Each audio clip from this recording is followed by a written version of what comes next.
अद्भुत सब घटना घटे আমার রাতে শাহরুখ খান গাড়ি চড়ে আমার সাথে আমি আর শাহরুখ মিলে পাহাড়ে নাচি দুজনেই চকলেট খেয়ে বেঁচে আছি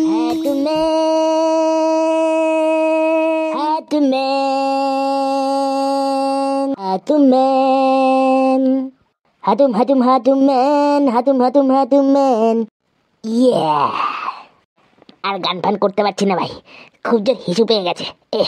হিসু করে আছি, তারপর দেখা যাবে। এই পেয়ে গেছি হিসুর কারখানা। উড়ি বাবারে, তাড়াতাড়ি করে ফেলি ভাই। উড়ি, কি আরাম।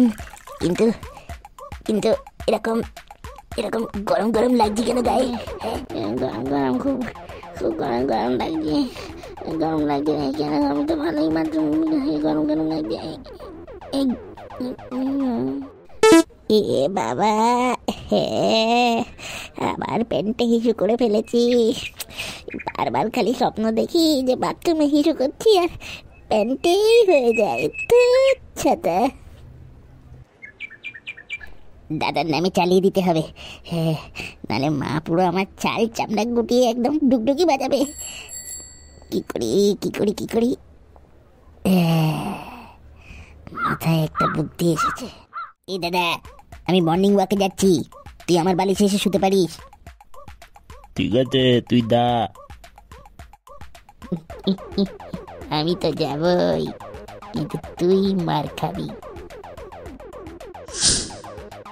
এখনো পড়ে পড়ে ঘুমোচ্ছিস? শিগগিরই উঠে পড় ভাই, কোন সকালবেলা মর্নিং ওয়াকে চলে গেছে। কি রে, কানে কথা যাচ্ছে না?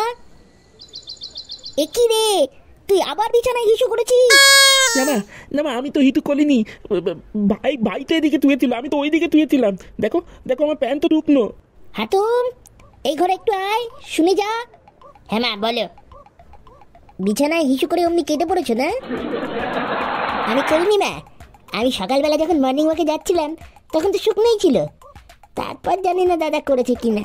থাক থাক, আমার কাছে আর সাফাই গাইতে হবে না। যাও দুজনে মিলে ব্রাশ করে নাও, তারপর আমি আল্লাহর জামা কাপড়গুলো কেচে খেতে দিচ্ছি। মা, আজকে আর জামা কাপড় কাচতে হবে না, মর্নিং ওয়াক করে খুব জোর খিদে পেয়ে গেছে, শিগগিরই খেতে দাও। মা, আমার কিন্তু ব্যাপারটা সুবিধার মনে হচ্ছে না। ভাই তো এত তাড়াতাড়ি খিদে পায় না। আমারও তাই মনে হচ্ছে, দাঁড়া দেখছি। আমাকে পাঠানো না, দেখ তোর এবার কি হয়। দাদা, কিরম করতে পারলি বল? হাতুম, আমার শাড়ির পাশে ভিজে প্যান্টটা যেভাবে সাজিয়ে রেখেছিস, পিঠটাও সেইভাবে সাজিয়ে রাখ, আমি খুন্তি নিয়ে আসছি। কেমন?